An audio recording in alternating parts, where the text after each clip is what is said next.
Thank you. Thank you so much, everybody. Thank you very much. Everybody have a seat. Have a seat.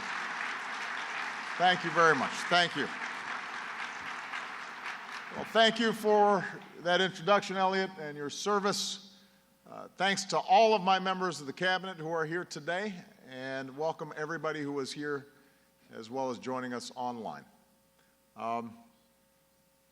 My message here is simple. Thank you. I'd like to come bearing raises and perks.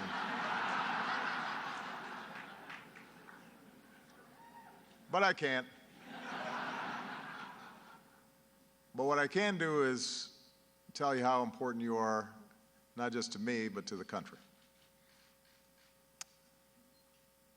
Many of you do what you do at extraordinary sacrifice. You could work at a lot of places. You made a decision at some point in your life to serve your country.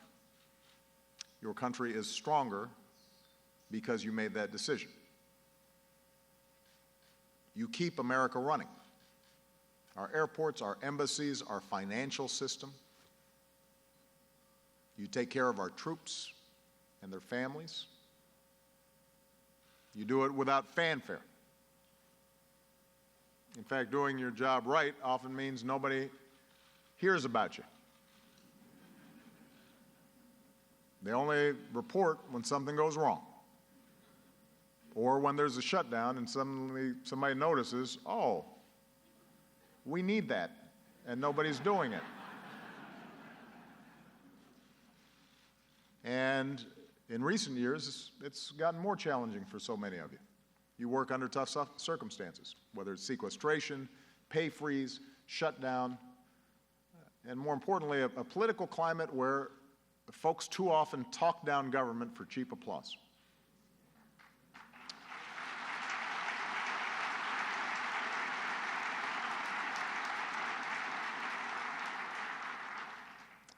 So my main message is thank you. But part of my message today also is to recognize that we do have an issue that we've got to address. And that is, Americans don't trust government like we used to. Part of that is a very deliberate strategy of trying to undermine government. Part of it is political opportunism, but part of it is our need to constantly adapt to the demands of a 21st century. That's why we need you, and that's why we need the best and brightest of coming generations to serve. And that's why those of us who believe that government can and must be a force for good, those of us that believe that together we can keep our country safe and guarantee basic security and make sure everybody has a shot at success. Those of us who believe, as President Lincoln did, that there's some things we should and must do on our own, but there's some things that we can and should do better together. Those of us who believe in both individual initiative, but also the common good, we've got to work harder to make sure the government works. We have to constantly ask ourselves, how can we serve Americans better? How can we yank this government into the 21st century and make it smarter and faster and more responsive? Because if all we're doing is hunkering down and trying to push back against complaints and criticisms, many of which are unfair, but we're not engaging in self-reflection and trying to figure out how every single day we can be doing our jobs a little bit better, then we're failing the American people. And we're failing an incredible tradition that helped to build this country that you are a part of. So I've got a couple suggestions in this process. I want to know yours. But first, I want to just offer a few examples of people who ask themselves that question: how can I do it better every single day, and as a consequence, make this country stronger. Case study number one. When the Ebola outbreak began, Gary Penner and the State Department's Medical Services team helped swiftly transport American aid workers with Ebola to the United States for life-saving treatment. And then Gary traveled to our embassies in Liberia, and Sierra Leone, and Guinea to brief all our personnel in the region on the steps they should take to stay safe. And at a time of stress and fear, Gary and his team helped keep people calm and prepared and healthy. And so Gary's been an integral part of a team that, as we speak, is in West Africa saving lives. And for that, we want to thank Gary.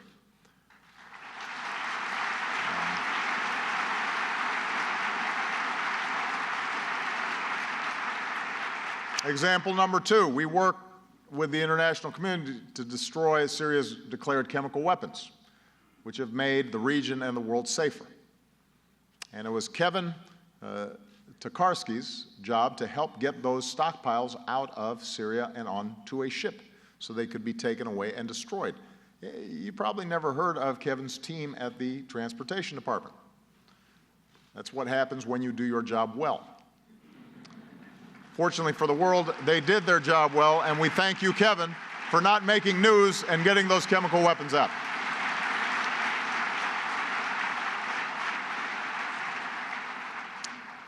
Example number three.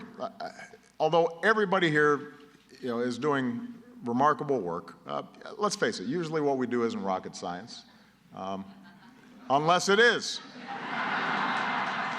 So Julie Kramer White is helping America launch a new era of space exploration. Julie is NASA's chief engineer for Orion, the new spacecraft that could carry humans farther into space than we've ever seen before.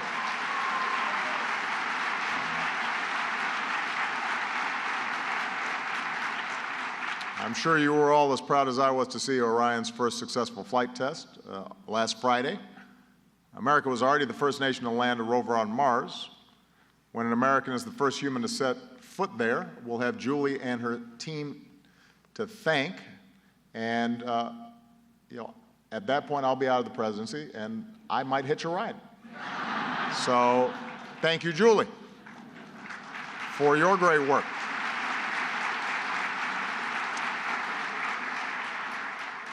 I could go on indefinitely. Our senior leaders here and around the globe are the best of the best.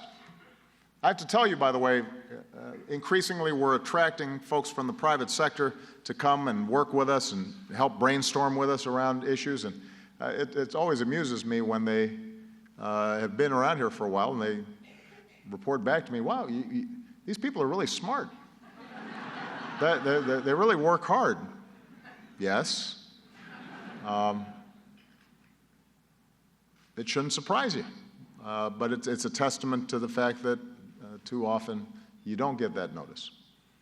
Now, with your help, we're working to give you a little more support to keep attracting the new talent that we're going to need for the future. So first, we're creating a new initiative called the White House Leadership Development Program for future senior career executives. Talented civil servants are going to have a chance to rotate through different agencies on high-priority assignments, and then they'll bring back their new expertise to their home agency. We want great ideas to have the chance to spread. We want people to get new experiences that re-energize them, reinvigorate them. We want those ideas to cross-pollinate across agencies. We want the next generation of leaders to have the experience of solving problems and building relationships across the government. Because one thing that we have to acknowledge is that our government often statutorily was organized for the needs of the 1930s or 40s or 60s, and too often we get stovepiped at a time when we need people with different skill sets and different agencies to be working together. So there's a terrific opportunity for folks to create networks across government. Second, we want to do more to recruit, develop, and retain exceptional civil servants, and nobody knows how how to do that better than you. So we're creating a White House advisory group on senior executive service reform. And it's going to include leaders from large and small agencies as well as rising leaders. We want to hear from them too. And we also want to make sure you're hearing from your employees. Every year they give feedback through the Federal Employee Survey, but too few of you see it. So starting today, all of you are going to have access to a website where we've assembled that feedback in a way that's clear and easy to read. It's called unlocktalent.gov. It's worth checking out. One of the things that we know in the private sector about continuous improvement is you've got to have the folks right there on the front lines able to make suggestions and know that they're heard. And to not simply be rewarded for doing an outstanding job, but to see their ideas implemented in ways that really make a difference. Because most of the time people get involved in government because they want to make a difference. And there's no greater satisfaction than when you see something that you identified as a better way of doing things implemented. Third, in recognition of those who go above and beyond every day, we're creating an award to recognize outstanding service. I'm surprised this hasn't been done before, but we're going to start. When an American needs something from their government, whether an education grant or a passport or help turning a great idea into a small business, they're interacting with many of you. You can make enormous differences in the lives of individual Americans every single day. We are going to honor the people who do this job best. Because ultimately that's what it's about, making sure our government serves the American people. And I'm going to keep doing everything I can to support you and your teams. I want you to know that I've got your back, because I know that for many of you this job is more than just a paycheck. It's a chance to serve the country that you love. That's why some of the best civil servants never quite leave the job. Even after they retire or could retire, they keep on serving. Which brings me to two public servants that many of you know. When Elton Lester began his career at the Department of Housing and Urban Development, the department was still pretty new. He was the only person of color in the General Counsel's office. And today, thanks in part to Elton's efforts, HUD's workforce has grown more diverse, and now Elton helps oversee every one of HUD's insured housing and assisted housing programs, even though after more than 40 years in public service, he could retire. He could be getting a check every month and not working, and that's dedication, that he's still showing up, because he knows his stuff and he wants to make a difference. Dwight Inc. was a member of the civil service under 7 presidents, briefed President Eisenhower, led the recovery effort after the 1964 Alaskan earthquake. I confess I didn't know there was an earthquake in Alaska in 1964. I was 3 at the time. When he was 70, he retired, kinda. He stayed active on the issue he's most passionate about, and that's strengthening the civil service. Helped lead public administration organizations, wrote articles about how to make government better. Today, Dwight is 92. He's still at it. He and his wife, Donna, are here with us today. I'd ask all of you to join me in giving Dwight and all the retired civil servants here a big round of applause.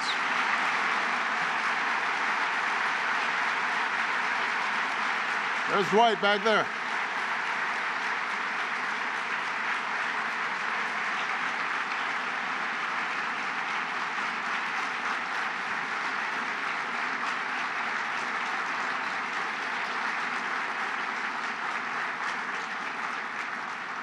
So that's the kind of spirit of service that built America. That's the commitment that keeps America strong. And now it's up to us to build upon the work that generations of public servants have done to make our nation stronger and more prosperous. And every day, I am proud to be your partner. This is going to continue to be a tough environment. There's not going to be a lot of new money flowing. There is going to continue to be ideological battles for those who think that the market is king and there's no room for any kind of regulatory efforts to make our air and water cleaner, or to make our workers be in a safer work environment, to assure that every child, not just some, get opportunity. It's going to continue to be easy copy for the press to focus on the one thing that goes wrong instead of the 99 things that go right. That's not going to change. But what I tell my team in the White House every single day, and I want to tell all of you, and some of you know this and some of you have lived it, Dwight certainly has, there is no greater opportunity to help more people, to make a bigger difference, in some cases to help millions, in some cases to help billions around the world, than to be in the positions that we are privileged to be in right now. And for the short time that we're on this earth, I always tell my daughters there are two things you need to learn. One is you need to learn how to love and make connections with people, to show empathy and be able to stand in somebody else's shoes and understand what it is to be a friend or a spouse or a parent. And the other thing is being useful. Just being of use. Knowing that when you wake up every day, you have the chance to maybe make sure that somebody who didn't have a job last week has a job. To make sure that somebody who's driving to work gets there safely because the road's safe. To make sure that somebody who didn't have health care now has it, and as a consequence are able to catch that disease before it kills them. To make sure that some child somewhere that doesn't have much of a chance suddenly gets that chance. And their whole world, their whole life suddenly unfolds differently because of what you did. What an incredible privilege that is. What better way to spend your careers than what you do right now? I want you to wake up every day knowing that the President of the United States appreciates you for making that difference. Thank you. God bless you. God bless America.